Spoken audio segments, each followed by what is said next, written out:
right, everybody. I am with Alicia and Josh from Herpin Harbins, and they've got some beautiful snakes they want to show us today. Alicia, what do you got for me? So we're going to show you one of our favorite projects. This is a Swiss chocolate toffee belly. There's not many of them in this country. There's several breeders that are working with it, but a very dark gene. This is the base gene. The females typically are darker than the males, and you can see she's even got much darker face pattern than what people see in the sable family of recessive. That's another dark gene that many people are familiar with.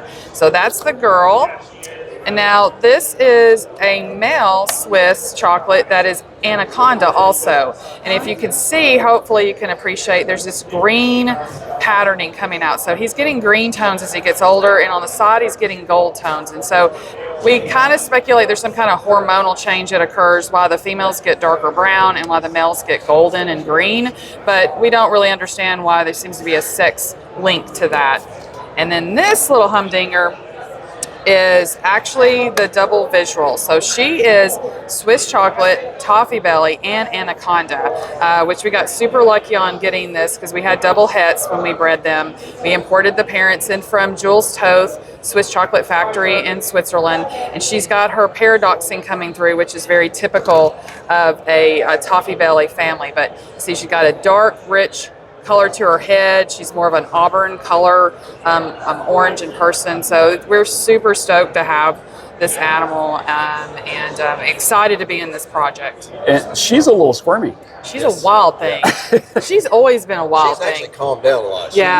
She used to be a lot worse than this, so she's gotten a lot better. So what got you guys into hognose snakes? Tom Harbin. Tom Harbin, he did it. Like he'd always had colubrids, and of course he'd gotten into ball pythons, and then we met his hognose a few years ago, and I fell in love with a toffee belly.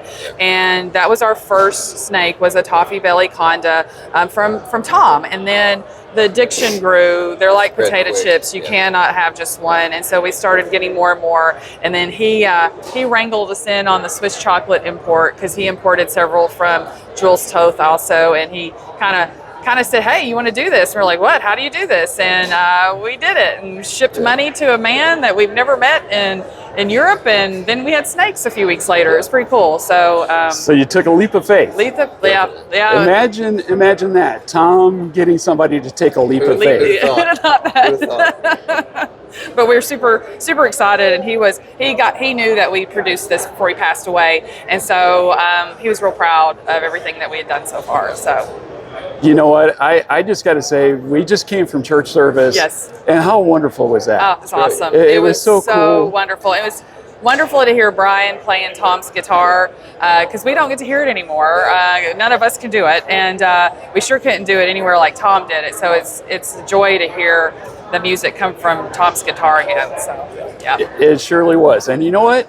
I think that's where we're going to leave this. I think I like it. Thank you very much for doing the interview, and it was great seeing you guys again. Thank you so much. Thanks, guys. Like you would again 100 million times. No one measure could imagine.